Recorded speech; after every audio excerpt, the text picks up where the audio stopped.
A ver, pues ayer vimos el capítulo 5, no completo obviamente, pero vimos librerías, literal era la de, que es un conjunto, ¿no? Aquí explícitamente dice que una librería son colecciones de módulos, ¿no?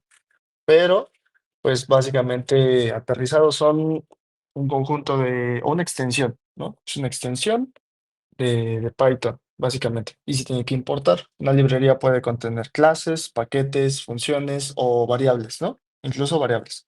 Entonces, es una extensión, ¿no? Básicamente, una extensión es como que de forma natural ya puedes ocupar Python, pero pues estos pueden ser un resumen o pueden ser pues una herramienta extra, ¿no? Para cualquier otra actividad que quieras hacer que no está de forma básica, ¿no? De forma estándar en Python. Entonces, eso es una librería, ¿no? Tiene nombres, NumPy, Pandas, Matplotlib, Scikit-learn, Copy, hay muchísimas librerías, ¿no? Y pues básicamente la forma de ocuparlas son con pip install en caso de que no exista, no esté instalado, y ya luego de haberlo instalado, ya podemos hacer un import. Y dentro de import existen varios, ¿no? Importación completa, importación parcial y importación con alias, ¿no? Recordemos que la importación completa necesitamos hacer uso de el nombre de la librería para poder hacer uso de cualquier variable, clase, lo que sea que esté dentro de esa librería, ¿no? Entonces tenemos que mandar a llamar la librería siempre. Y luego existe la importación parcial, que es, pues, mandamos a llamar a la función o variable o clase o lo que sea de forma directa. No necesitamos mandar a llamar a la librería también, ¿no? Y aquí hay ejemplos, ¿no? Déjenme un poquito más grande. Ahí está. Y obviamente podemos hacer una parcial completa, es decir, podemos importar todos los elementos dentro de una librería por su nombre, ¿no? Y les podemos hacer uso por su nombre. Y el uso de alias solamente se puede hacer un alias, un aliasing o básicamente ponerle un apodo a paquetes, clases y sí, solo eso, paquetes y clases, ¿ok? No se puede poner un alias a funciones y no lo he intentado, pero según yo no se puede hacer un alias a variables, ¿ok? Por ejemplo, si intento hacer un alias a pi, no me va a dejar. Vamos a intentarlo a ver, ¿no?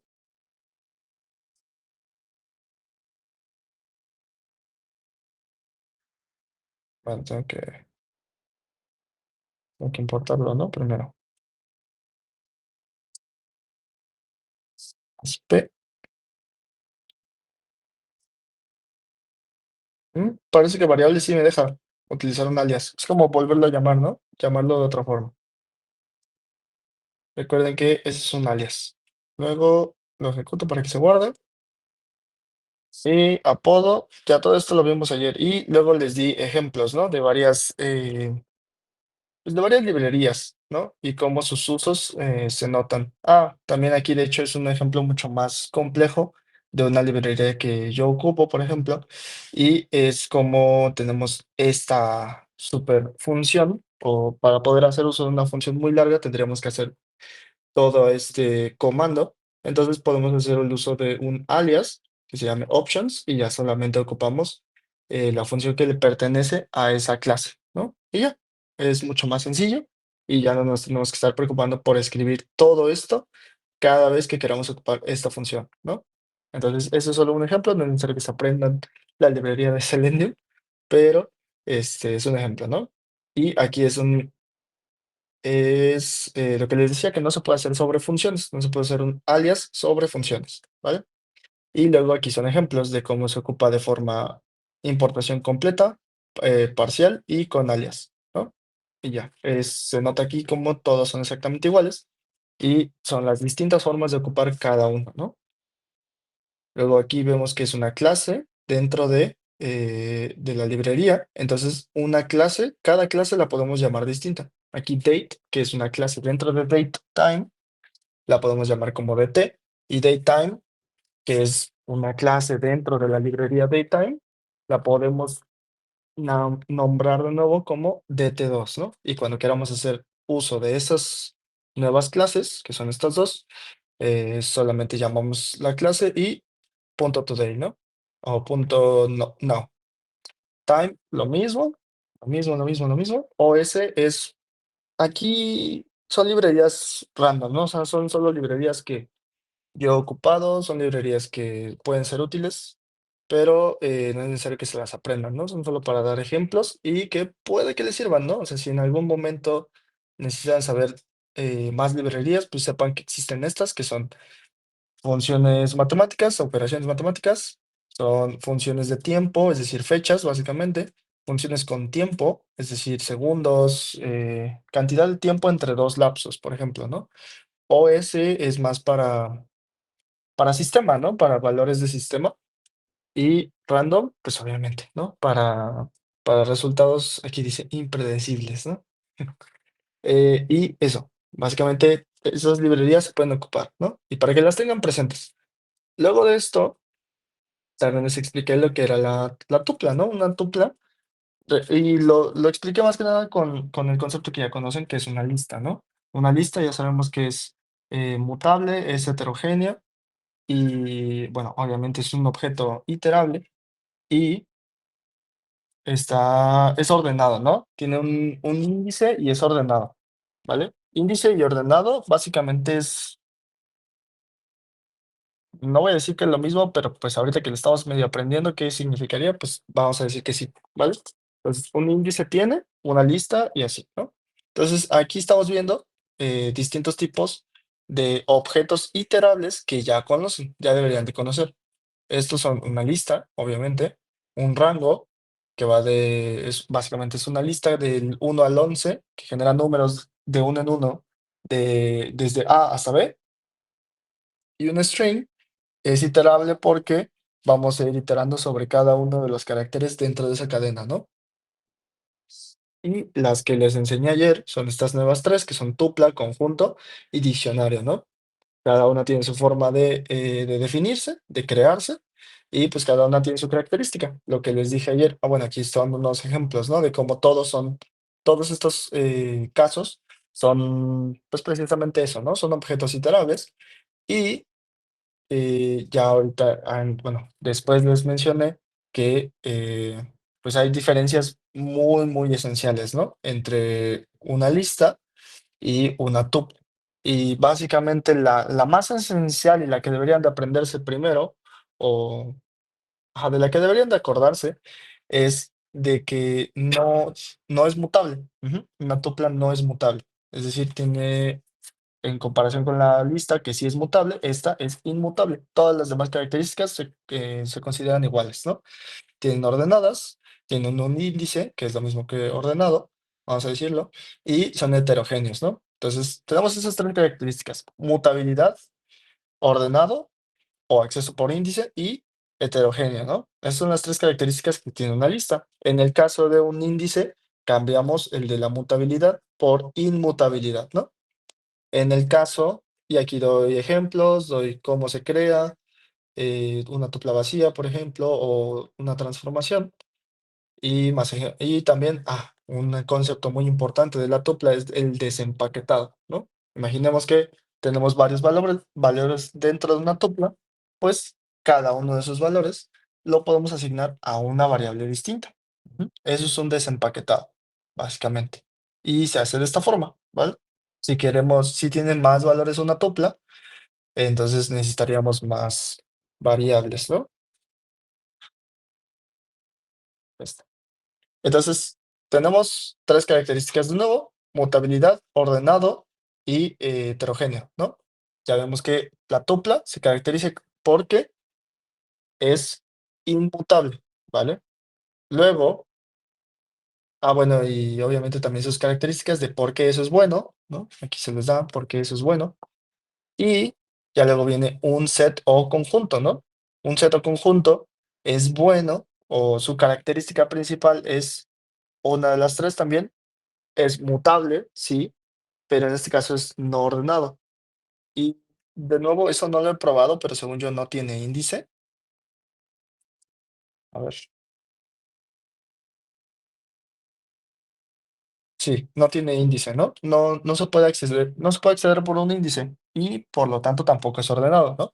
No existe un orden dentro de un conjunto, ¿vale?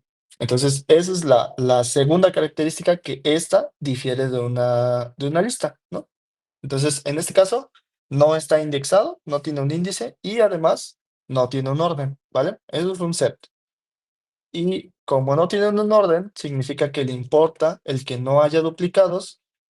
Ajá, el que no haya duplicados, básicamente. Esa es su característica especial, ¿no? Por ser un conjunto, ¿vale? Y le importa sí, básicamente le importa el que no haya duplicados, ¿no? Y esa es su característica especial, vamos a llamarlo, eso es su punto fuerte, ¿no? Ese es su beneficio, etcétera, ¿no? Y por lo tanto es un poquito más rápido, más eficiente, etcétera, ¿no? Cada quien puede decidir. Cuando estamos en lugares chiquitos, pues todos son exactamente iguales, ¿no? Solo las características especiales son las que más funcionan o las que más nos son útiles. En este caso de es más eficiente o es más veloz o es más, ¿cómo se llama? Es mejor con la información. Ya lo verías cuando tienes millones, ¿no? De datos. En este caso, como es algo chiquito, pues no necesitamos meternos tanto en eso. Luego, recordemos otra vez las tres características, son mutabilidad, indexado o un orden, básicamente, y heterogéneo, ¿no? Heterogéneo, de hecho, aquí no les estoy dando ningún tipo de objeto iterable que sea homogéneo, pero pues existen, ¿no? De hecho, les puedo, así por experiencia, es que no lo vamos a ver todavía porque está dentro de una librería que se llama NumPy. Eh, MP punto-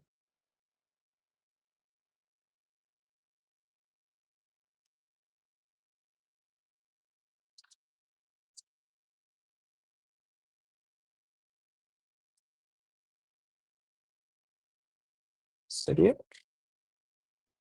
Ok, bueno. Vamos, ¿no? Vamos a buscar el ejemplo. Vamos a ver cómo. No,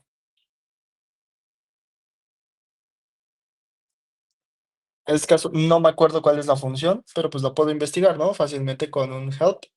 Obviamente la pueden investigar en internet, pero pues este es un ejemplo de cómo deberían de ustedes investigar, ¿no? Yo no me sé la función, pero sé que existe la función y es algo que tiene que ver con series, ¿vale? Y está demasiado largo esto, entonces vamos a ocupar un control F, ¿no? Este es Taylor, esto no es series. Achis. Es un array. Qué menso. Se me olvidó. Es un array. Es una regla. Uy. Puf. Sí, esta cosa es básicamente un array o una serie o sí, un ordenado, vamos a llamarle. Pues básicamente es como un conjunto también, pero en este caso se utiliza solamente para números, ¿no? Entonces se le quita, veamos, aquí está, ¿no? np.array. Entonces se le quita la característica de heterogéneo, ¿no? En este caso, si yo quisiera meter un 4, por ejemplo, a decir que, ah, órale, ya dejan, al parecer. Antes no dejaban. Bueno, entonces, actualmente no me sé ninguno que sea homogéneo, pero estoy casi seguro de que existen eh, tipos de datos homogéneos, ¿no? Objetos iterables homogéneos, ¿vale?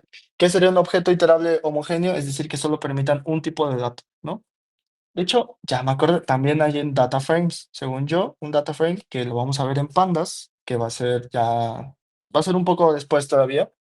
En ese también una columna, es básicamente una tabla, ¿no? Te genera una tabla y en la tabla una columna solamente puede tener un tipo de dato. Y si tiene un valor distinto de ese tipo de dato, entonces como como que edita toda la columna y te dice, oye, estás ingresando un valor que no queda, entonces o lo cambias o cambio de tipo de dato todos los demás, ¿no? Y ya. Entonces es más como que te avisa al menos, ¿no? Pero sí pide cosas homogéneas. Bueno, ya el tema es que hasta ahorita no hay ninguno que hayan visto que sea homogéneo nada más, ¿no? Todos son heterogéneos. Pero luego viene algo que también era muy importante, que es el diccionario, ¿vale?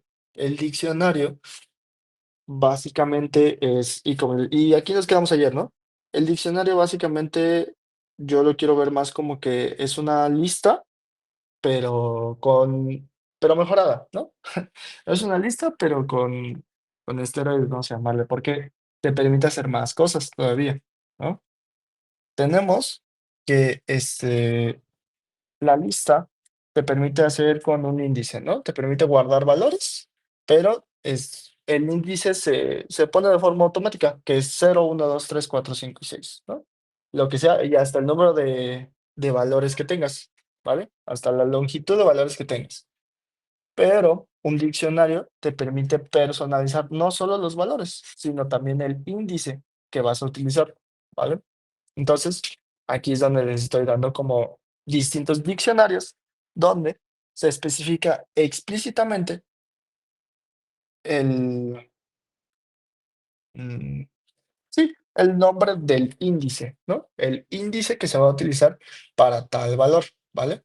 Entonces, cuando yo quiera tomar tal valor, necesitaría ocupar este índice en vez de un cero, por ejemplo, ¿no? Y en caso de que ocupe un cero, va a revisar por todo el diccionario y va a encontrar que no existe. ¿Por qué? Porque ese cero no se está utilizando como una llave, ¿ok? No se está utilizando como un índice y no se está utilizando como un key. Ajá.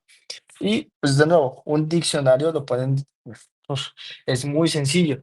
Un diccionario lo pueden tomar como literalmente un diccionario. Ustedes cuando toman un diccionario de, por ejemplo, de español a inglés, van directamente, ok, ¿qué palabra estoy buscando? Ah, pues having, ¿no?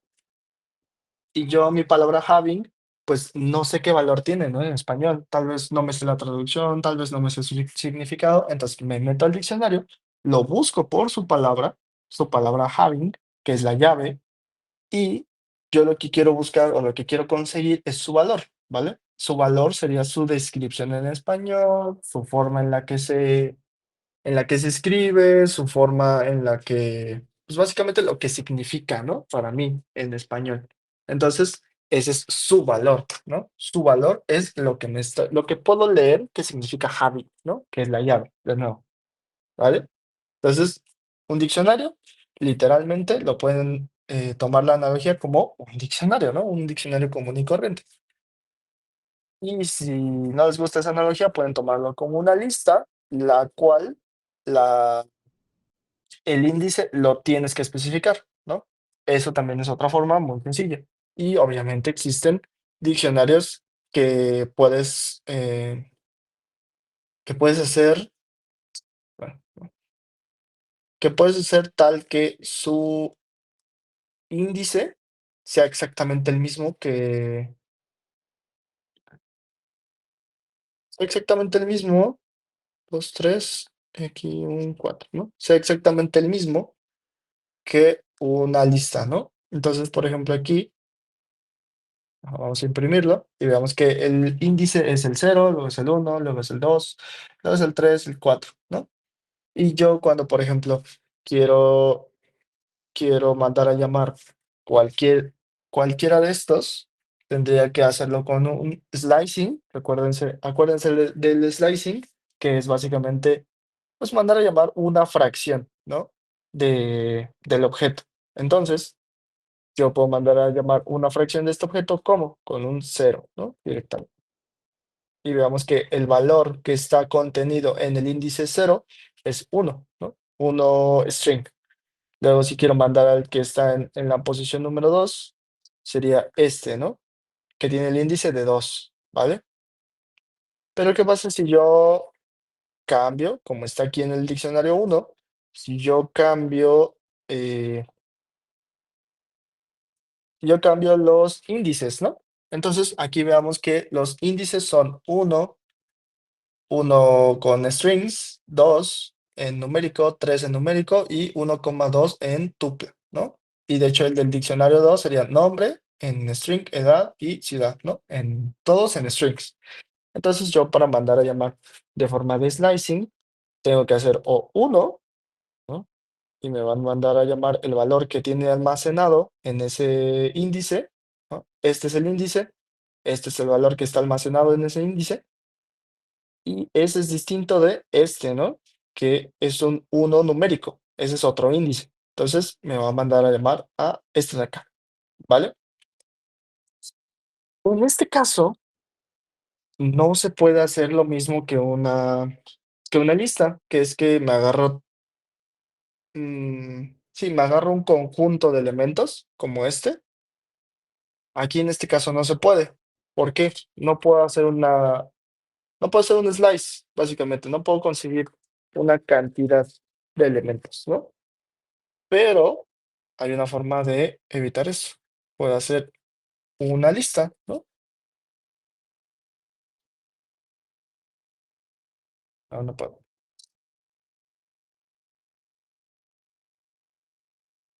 A ver. Ah, ok, bueno, es que es más avanzado. Si les digo el cómo hacerlo, es mucho más avanzado.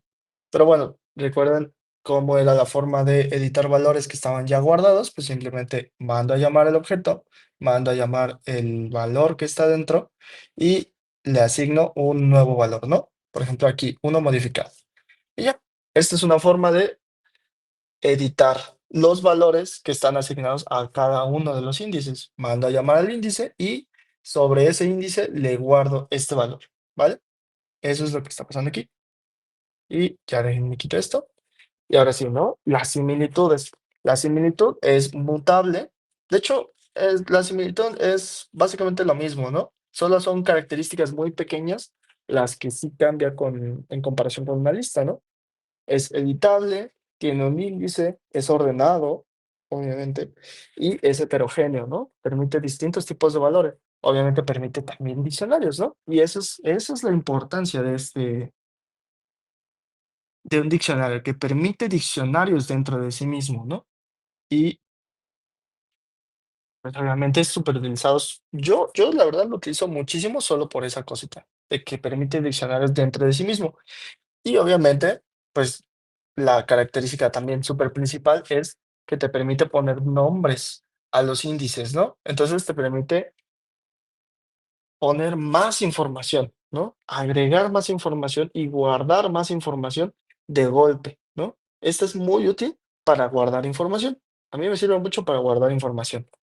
Entonces, de qué sirve, o bueno, cómo puedo yo guardar más información? Aquí, por ejemplo, ¿no? Tengo nombre y es una característica que si yo, por ejemplo, tuviese aquí un cero, aquí digo que cero, dos puntos Juan, como si fuese una lista, nada más tengo Juan, Juan 25 Madrid, entonces es como que, ok, ¿qué significa Juan? Pues obviamente como lo entendemos un poquito, sabemos que Juan es un nombre, ¿no? Un 25 puede ser una edad, pero ¿qué tal que es el tamaño del pie?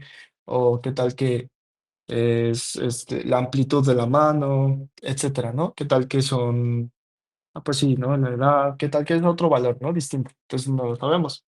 Y, por ejemplo, Madrid, ¿qué tal que es el país en el que nació? Bueno, la ciudad en la que nació, ¿qué tal que es la ciudad en la que está residente actualmente? ¿Qué tal que Madrid es, no sé, el nombre de su mamá, etcétera, ¿no? Entonces, no sabemos esa información. Para eso nos sirve nombrar el índice, ¿no? Nosotros mismos darle un nombre al índice, básicamente. Entonces, así podemos guardar información extra, ¿no? Y de la misma forma, se accede de la misma forma, se utiliza de la misma forma que si fuese una lista, ¿no? La única característica que sí está perdiendo, que estarías perdiendo a la hora de utilizar un diccionario, es que, justo como vieron, no puedo hacer un slicing, ¿no? O no un slicing completo, tengo que hacer un slicing parcial, ¿no? Tengo que hacer un slicing de de valor por valor, ¿no? De línea por línea, de índice por índice, ¿no? Tengo que especificarle qué índices, ¿no? Me debería de dar. Pero eso lo veremos yo digo que lo veremos después, más a profundidad, porque un diccionario es muy útil, la verdad que es muy útil. Y lo vamos a ver mucho en pandas, de hecho. Cuando lleguemos a pandas, lo vamos a ver mucho. Entonces, aquí ejemplos, ¿no? Vemos que diccionario es el nombre de la variable y este es su slicing. Esta es la forma en la que accedemos al valor que está dentro de la llave nombre, ¿no? Nosotros tenemos solamente la llave, que es nombre.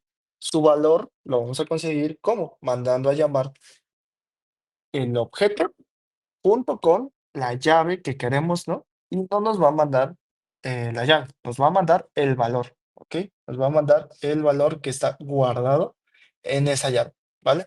Lo repito muchas veces porque a mí me costaba mucho trabajo entender eso. La verdad se me olvidaba mucho y creo que muy probablemente se les va a olvidar ahorita, ¿no? Después de que terminemos la clase, ya se les va a olvidar, pero recuerden esto, ¿ok? Key value, key, la llave, es decir, el índice, lo estoy ocupando para poder encontrar el valor que está guardado dentro de mi diccionario, ¿vale? Key es el índice, value es el valor, ¿no? Como cualquier otro. Luego, si yo intento mandar a llamar una llave que no existe, me va a mandar un error, ¿no? Por ejemplo, aquí, esta llave no existe. Yo sé que no existe porque aquí no está declarada, ¿no? Esta es la llave, esta es la llave y esta es la llave. Yo sé que no existe, ¿vale? Entonces, es como mandar a llamar a un índice en una lista que no existe, ¿no? Tenemos una lista que va del 0 al 3 y mando a llamar al 10, al elemento número 10, pues no va a existir, ¿no? No puedo mandar a llamar a un elemento que no existe. Entonces, lo mismo ocurre con un diccionario, ¿vale? Me manda a llamar que no se puede. Obviamente todo esto también ocurre con una tupla y con básicamente todos los objetos iterables, ¿no? Pero la importancia de de un diccionario, es que este tiene una función específica que se llama get, ¿vale? Get básicamente te va a obtener, va a buscar el índice que le indiques y en caso de que no encuentre ese índice, te va a regresar un valor predeterminado, ¿no? Es decir, no te va a regresar un error, ¿no? Como el de aquí atrás. Yo aquí de nuevo pongo aquí error, pues obviamente va a decir que no, pero lo puedo modificar de forma que pongo un get,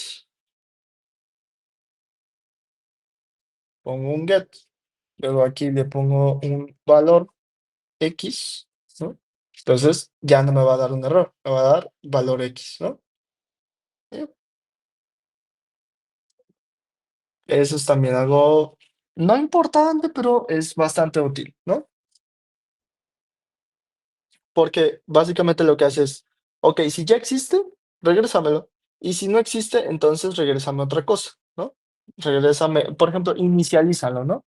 Vamos a decir así, vamos que inicialízalo. Luego de este, vienen pues ya beneficios, métodos, funciones, etcétera, de un diccionario, ¿no? Les recuerdo, un diccionario para mí es muy útil. Entonces siento que, pues obviamente sus funciones, sus métodos y sus beneficios son relativamente buenos, ¿no? Pero básicamente lo pueden decir, un diccionario es una versión más robusta, mejorada, en esteroides, lo que se les antoje, de una lista, ¿vale? Una lista está chido, está bien, está padre, funciona, pero un diccionario funciona mejor, según yo, ¿vale? Entonces, por eso este mismo va a compartir, básicamente va a compartir todas las mismas funciones que una lista. Vamos a decir que sí, ustedes van a tener que encontrar qué funciones no aplican y obviamente tiene funciones extras, ¿no? También. Por ejemplo, del, de hecho, sí existía, pop sí existe, pop sí existe para listas, del sí existe para listas, esto que es el slicing existe para listas también, que es una declaración dentro, es decir, una mutabilidad, mutar un valor dentro del diccionario también es posible, y impresiones, funciones de distintos tipos, ¿no? Pero aquí, de nuevo, las funciones que más podemos decir son útiles son estas tres: keys, values e ítems, ¿vale? Son relativamente sencillas, no tienen nada de especial, la verdad. Son algo sencillo, ¿no? Pero la diferencia está en que se les va a olvidar. Es muy probable que se les olvide, pero con la práctica se van a ir acordando de qué es lo que vale, ¿no? O sea, de qué sirven, básicamente. Entonces, tenemos que diccionario, nuestro objeto, tiene llaves, ¿no? Entonces, podemos conseguir todas las llaves, ¿vale? Y me regresa una lista de todas las llaves, ¿ok? O claves, aquí de hecho le estoy diciendo claves, ¿no? Pero me gusta más decirles llaves. Entonces me regresa una lista con todas las llaves, ¿vale? Y aquí veamos que se transforma. Ya no es como tal ni una lista ni un diccionario, es como un punto medio entre esos dos. En este caso se le llama dict keys, es una clase completamente distinta, pero pues lo podemos transformar, ¿no? Directamente a una lista, que esa sí es más, ya es ahora sí una lista, ¿no? De verdad. Y ya, ¿no? Se puede transformar muy sencillamente, ¿vale? Entonces, keys me regresa todos los índices, vamos a llamarlo así, me regresa todas las llaves, todas las claves, todos los índices. Ajá. Es decir, me va a regresar nombre, me va a regresar edad y me va a regresar ciudad, que están aquí. Values me va a regresar todos los valores, todos los elementos que está guardando, ¿no? Que son Ana, 25 y Barcelona, ¿vale? Además, también déjenme decirles que keys, es decir, las llaves, no permiten objetos que sean del tipo editable. Recordemos, un objeto del tipo mutable, es decir, una lista, es decir, un diccionario, es decir, un set, todos esos, eh, todos esos objetos o clases no pueden ser utilizadas para nombrar un índice. ¿Por qué? Porque el índice tiene que ser fijo. El índice no puede estar cambiando como se le antoja. Entonces, si le ponemos un objeto que es mutable, pues obviamente Python va a decir, no, esto no se puede. Por lo tanto, siempre le tenemos que dar un objeto que sea del tipo no mutable. Acuérdense de qué tipo, ¿se acuerdan más o menos? Hace 5 minutos se los dije, qué tipo de valor es no mutable. Pues uno de los tipos de valores no mutables son, de hecho ya conocen dos desde hace un buen, que son uno, el string, tal vez no sabían que ese era no mutable, pero es no mutable. El string es un valor no mutable. El numérico, un número, y también un float, obviamente, son no mutables y es, esos dos permiten, a ver, déjenme, a ver qué lo pienso. Sí, ajá, un float es posible utilizarlo para como llave, ¿no? Y el último, el que ahorita lo conocieron, pues precisamente es el de la tupla, ¿no? Una tupla también es un objeto no mutable y por lo tanto sirve como llave, ¿vale? Se puede ocupar como una llave dentro de un diccionario. Y aquí estamos viendo los tres tipos, ¿vale? Los tres tipos de, eh, los tres tipos de dato que son útiles como llave, ¿vale? Tenemos un float o numérico en general, tenemos un string y tenemos una tupla, ¿vale? No te permite, vamos a ver cómo no te va a permitir. No te permite una lista. Veamos que aquí me dice, bueno, aquí dice list, ¿no? Ya el por qué, no entiendo muy bien qué significa un hashable, pero no me permite, ¿vale? Si yo aquí pongo, vamos a poner que es un conjunto, no me va a dejar. De nuevo me dice set, no me deja. Y si yo intento poner un diccionario, que sería de esta forma, muy sencillo, tampoco me va a dejar, ¿no? Dict. Entonces, la única forma son con objetos no editables, ¿vale? Hay muchos objetos no editables, no son los únicos, pero el más común de todos, siempre, siempre, siempre va a ser un string, ¿vale? Entonces, si no quieren quebrarse la cabeza en averiguar cuáles son todos los tipos, ocupen siempre un string y ya, ¿no? Se salvan. Luego tenemos que las llaves, ¿no? Conseguimos todas las llaves, conseguimos todos los valores, es decir, los elementos guardados, ¿no?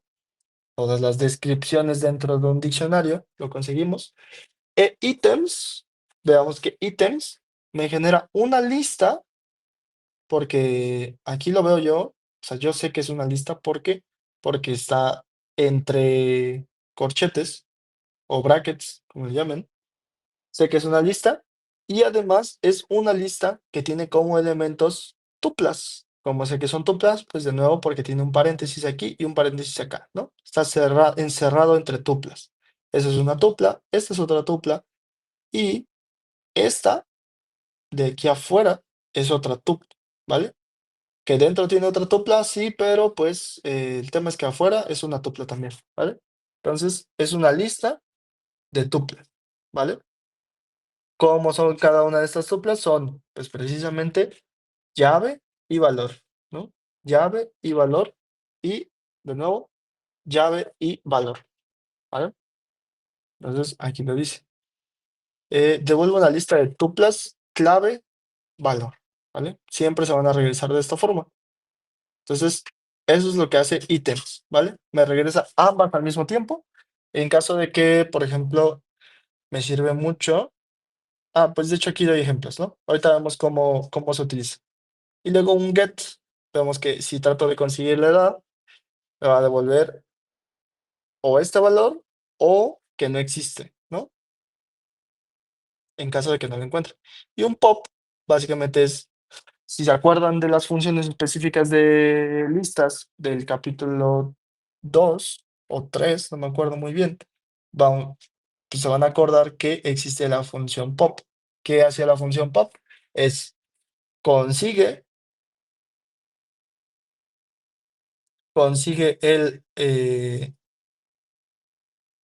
sí, le das el índice, tienes que darle el índice, en este caso el índice es edad, la llave es edad, va a quitar todo el par, va a quitar el par llave valor, te va a regresar únicamente su valor y entonces estás haciendo dos cosas, ¿no? Estás editando el diccionario, estás quitando este valor y además ese valor que acabas de quitar lo puedes guardar, ¿no? Lo puedes guardar en una variable, ¿no? Entonces, es lo que está pasando aquí. Veamos que edad es la que va a contener el 25 y aquí se está imprimiendo, ¿no? Aquí. Veamos que el diccionario se editó. ¿Qué se borró dentro del diccionario? Pues precisamente este par, ¿no? Este par se borró, ya no le pertenece a este diccionario, ya no está ahí dentro, pero sí está aquí afuera, ¿no? Que es edad, edad. Luego, de nuevo, la iteración, ¿no? Todos estos objetos son iterables. Entonces, en el caso de un diccionario, tenemos tres tipos de iteración distintos. En una lista solamente es for a in lista y ya estuvo, ¿no? En una tupla lo mismo, for a in tupla, for a in set, for a in string. Recordemos que eran seis iterables, ¿no? Había dicho yo que eran seis iterables, que son rango, que son lista, que son cadenas de caracteres. Esos son los tres que ya sabían. Los de ahorita, los nuevos de este capítulo son tuplas, sets y diccionarios, ¿no? Pero un diccionario es el único, y también por eso es importante, es el único que te permite iterar sobre un diccionario, básicamente, de tres formas distintas, ¿vale? El iterar en un diccionario de tres formas distintas es útil, ¿vale? ¿Por qué? Porque puedo iterar o uno sobre todas las llaves, sobre todas las claves, sobre todos los índices, dos sobre todos los valores, que es Ana 25 y Barcelona, o la tercera sobre ambas al mismo tiempo, sobre cada pareja, ¿no? Nombre Ana, edad 25 y ciudad Barcelona, ¿no? Entonces, puedo comprar a ambas formas, ¿vale? Veamos que aquí diccionario, lo estoy ocupando simplemente así, for clave dentro del diccionario, lo mando a llamar y me va a imprimir cada una de las llaves, ¿vale? Cada una de las claves. Funciona de igual forma si hago esto, ¿no? Si mando a llamar sus llaves. Ujú. Funciona de ambas maneras.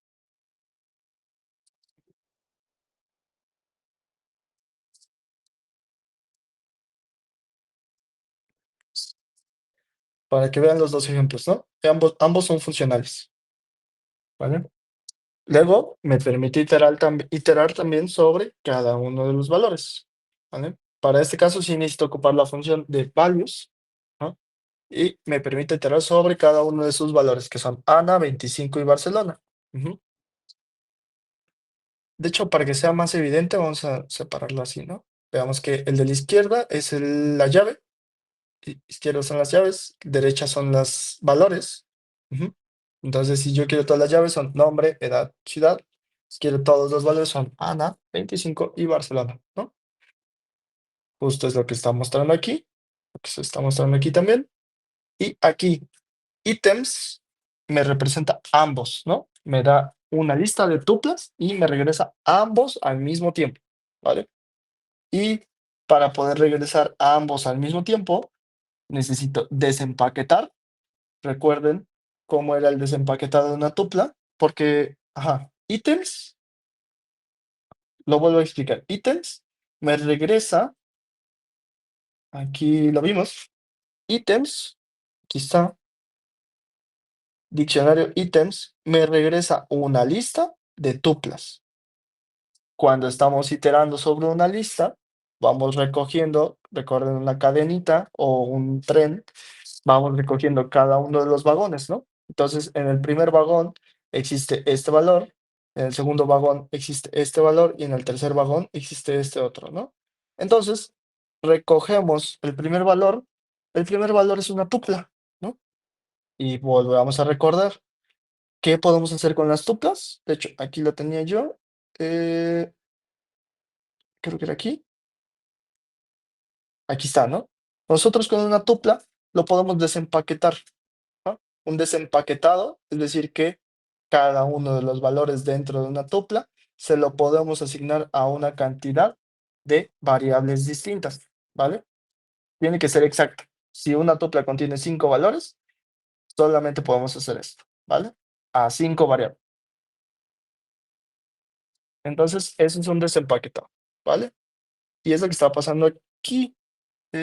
Ajá, está. Regreso. Ahí. Es lo que está pasando aquí. Estoy haciendo un desempaquetado. Tengo mis dos variables que van a ir iterando sobre cada uno de los valores dentro de ítems. Recuerden que ítems es una lista de tuplas. Por cada una de esas tuplas la voy a desempaquetar. La voy a dividir en dos. Ujú. Y tengo mi variable número uno, mi variable número dos. Y las puedo utilizar de formas independientes, ¿vale? ¿Cómo las puedo ocupar de forma independiente? Pues clave, valor, ¿no? Entonces, es lo que está pasando aquí, ¿vale? Yo creo que la primera vez es muy, muy difícil entender qué está pasando, pero con la práctica, pues lo van a ir cachando, ¿no? Luego también existe la comprensión de diccionarios. La comprensión de diccionarios es muy parecido a una comprensión de listas, pero pues está bien complejo, ¿no? La verdad sí está complejo. Yo de hecho yo no sabía que existía la comprensión de diccionarios, entonces ni siquiera se metan aquí. Nada más digan, pues for X in range, ajá, esto, y luego pongo que ah,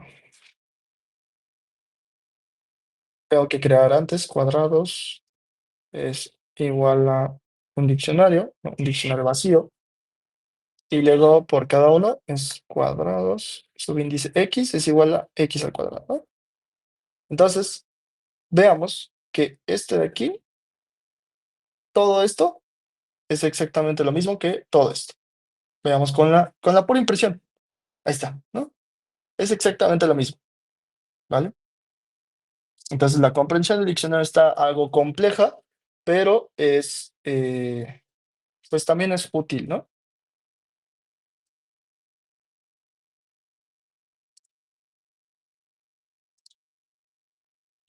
Ok. Entonces vamos a crear este.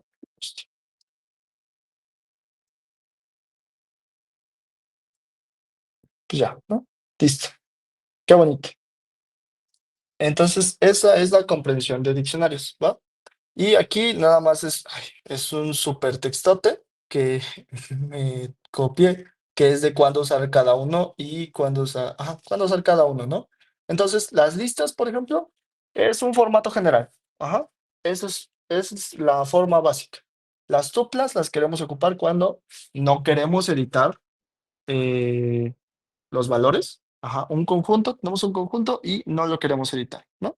Un set lo queremos ocupar cuando no nos importa el orden, pero sí nos importa el que no haya repetidos, ¿vale? Y un diccionario nos sirve mucho, mucho, mucho cuando queremos tener control no solo sobre los valores, sino también sobre los índices, ¿vale? Entonces, para eso nos sirve también los diccionarios. Y aquí les doy dos ejemplos. De hecho, no es cierto, solo uno, solo es un ejemplo en donde ocupo todos, ¿no? Entonces aquí tenemos una lista de tuplas, ajá, con un duplicado, como dice aquí, y para poder eliminar los duplicados, pues ocupo un set, ¿no? Estoy eliminando los duplicados. No me importa tanto el orden, solo me importa que no haya duplicados. Y luego, por cada una, estas son calificaciones, ¿no? Juan es la persona, 65 es la calificación, ¿no? Entonces, puedo yo hacer, pues, un diccionario con eso, donde me importa saber el nombre de la persona y su calificación, ¿no? Hago aquí una comprensión de diccionarios. Ajá. mm, Ok, hago una comprensión de diccionarios donde el nombre es mi llave, la calificación es mi valor. Aquí hago un desempaquetado, aquí estoy haciendo un desempaquetado. Y estudiantes únicos, sí, es un set. Ajá, es un set. Pero el set, ¿de qué está compuesto? Pues de tuplas, ¿no? Entonces estoy desempaquetando tupla, ¿vale? Luego, esa es mi segunda variable, mi primera variable, mi segunda variable y mi tercera variable es calificaciones, punto valores, es decir, los valores de este, y este no, porque este se está borrando, como es duplicado se está borrando, y estos cuatro valores si se suman, este de aquí y este de acá, se suman todos y se dividen entre la cantidad de valores que hay, ¿no? La cantidad de valores que hay es 4, ¿no? Nada más, porque recordemos que este se está borrando. Entonces, ¿cuántos me quedan? Solo son Juan, María, Pedro y Luis, ¿no? Son 4 personas. Entonces, la suma de sus calificaciones dividida entre 4, ¿no? Ese es el promedio. Y pues ya, lo vemos. Y aquí está, ¿no? Estos son los estudiantes únicos. Estos es un diccionario de persona con su calificación y luego viene aquí el promedio, ¿no? De las calificaciones. Entonces vemos aquí, la verdad sí me lo pirateé de ChatGPT, entonces aquí explica qué es lo que pasó, ¿no? Y ya, es muy sencillo, relativamente sencillo, y ocupé como todos los tipos de valores, ¿no? Y pues ya, básicamente eso fue el capítulo. Este es el capítulo número 5. Está algo largo, pero porque es mucho texto, ¿no? En este caso es mucho texto, pero pues es que la verdad, las tuplas, los sets es el que menos van a ocupar. Las tuplas sí los van a ocupar, pero los van a ocupar por los diccionarios. Yo los voy a ocupar, yo lo ocupo personalmente porque lo ocupo para diccionarios, ¿no? Me sirve bastante para diccionarios. Y los que más van a ocupar, obviamente, son diccionarios y listas, ¿no? Listas para objetos relativamente sencillos y diccionarios para objetos ya más complejos, guardar información. Ya es para un uso mucho más extendido, ¿no? El diccionario es el más útil de todos estos. Bueno, en, en mi situación es el más útil, ¿no? Y lo ocupo casi siempre. Prefiero un diccionario a una lista. Les digo de nuevo, es porque puedo personalizar el índice. Yo al personalizar el índice tengo más control, ¿no? Ahora sí, un resumen. Recordemos las librerías. Ya les había dicho el resumen ahorita empezando la clase. Las librerías es un conjunto de clases, datos, etcétera, que podemos usar para hacer una extensión o una ampliación de la programación en Python, ¿vale? Luego las tuplas. Tuplas, sets y diccionarios, igual que una lista, son objetos iterables. Las tuplas, secuencias inmutables, como aquí dice, secuencias inmutables. Los sets son colecciones desordenadas de elementos únicos, es decir, no hay repetición. Y diccionarios son pares de clave valor, ¿vale? Esas son las características, ese es el súper resumenzote de todo este capítulo, pero es muy importante, ¿vale? Es muy importante y pues es lo que está pasando, ¿vale? Luego aquí les dejo ejercicios. Aquí solo les voy a resolver el primero, ¿vale? Vamos a resolver uno nada más, porque el primero, la verdad sí lo veo difícil, pero el resto es copiar, pegar del capítulo, ¿vale? O sea, el resto sí están relativamente sencillos y nada más necesitan leer tantito el capítulo para poder hacerlo, ¿va? Igual, de todas formas ya les puse las respuestas aquí abajo, ¿no? Aquí están las soluciones. Entonces, pues nada más trabajenlo tantito y practiquen, ¿va? Pero bueno, el primero es el único difícil porque tal vez no tienen tanta experiencia investigando, ¿no? A la hora de investigar sin internet, claro, ¿no? Sin internet. Entonces, una forma de ocupar directamente es, bueno, a ver, primero, vamos a leerlo, ¿no? Ejercicio uno, instalación y uso de librerías externas. Y inciso A, me pide, utiliza el gestor de paquetes de Python, es decir, pip, para instalar una librería externa de análisis de datos, es decir, pandas, ¿no? Nosotros, para poder instalar y descargar un paquete de una librería, básicamente, eh, en Colab, específicamente en Colab, necesitamos ocupar Necesitamos ocupar, bueno, aquí ya me está súper ayudando, ¿no? Pero necesitamos ocupar este caracterito que es signo de admiración. Ujú. Luego, obviamente, pip, espacio, install y el nombre de la librería que queremos ocupar, que es pandas en este caso, o bueno, se les está indicando que es pandas. Después de haber hecho esto, Después de haber hecho esto, tenemos que importarla, ¿no? Porque no basta con solo instalarla, tenemos que importarla. Entonces, podemos hacer o una importación completa. Les recuerdo, hay tres tipos de importación: importación completa, parcial o con alias. En este caso nos está pidiendo que ocupemos un alias. Entonces es importar pandas, precisamente es el nombre de la librería. Y la voy a importar como PD, porque me está diciendo que lo haga así.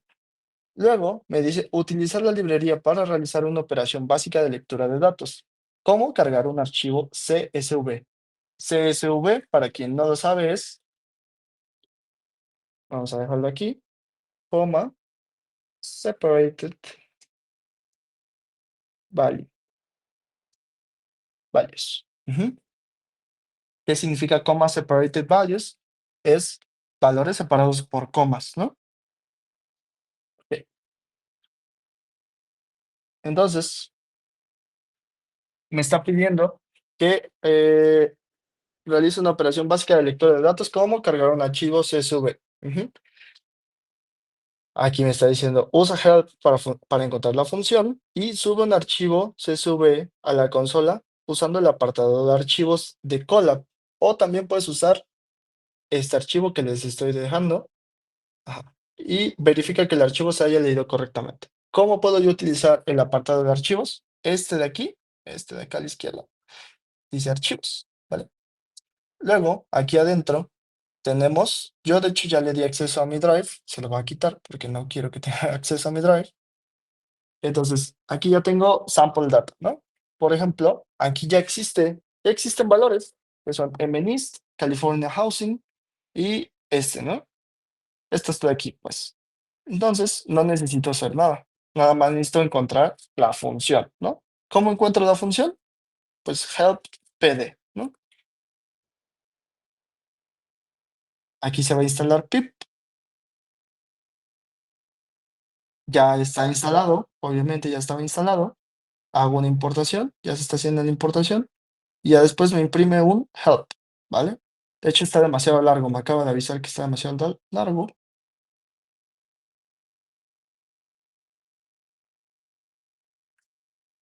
Bestia, sí está muy largo. Bueno, justo, es lo que pensaba. Está muy difícil encontrarlo así nomás porque sí, pero pues les puedo ayudar porque es un read. Ujú, se llama read CSV, ¿vale? La función que quieren utilizar ustedes es read CSV y nada más aquí agarro un help.read, ¿no? Y veamos que aquí me va a decir como todo lo que... Uy, hijo, está enorme, ¿eh? Me va a decir más o menos cómo se utiliza. Bestia, no, no había visto que estaba tan grande la documentación. Bueno, la solución ya directamente vamos a ocupar pd.readcsv, justo, ¿no? Ya me lo está poniendo aquí Google y así, ¿vale? Esto es un read, entonces me va a regresar un valor, tengo que guardarlo y vamos a ponerle en algo que se llama variable. Ujú, y ya entonces nada más pongo un print, variable, head, ¿no? De hecho ya me lo está poniendo. Head, lo veremos después, veremos qué significa head, pero básicamente esto es más que suficiente. De hecho, ni siquiera necesito este head, ¿no? Puedo poner solo imprimir variable y ya es suficiente, ¿no? Ya me imprime estos valores. Eso es lo que debería de imprimir, ¿vale? Ya los demás ya no están tan complejos, eso sí ya los pueden hacer ustedes sin necesidad de investigar, están todas explicadas. Esta es la única que sí estaba un poquito pasada, pero la veremos también después cuando veamos archivos, cuando estemos leyendo archivos y cuando estemos viendo ya bien pandas y cuando estemos viendo NumPy, ¿vale? Ok, pues ya, esto es todo. Listo, son las dos. Bueno, pues ya, suficiente. Déjenme compartir. Y nos vemos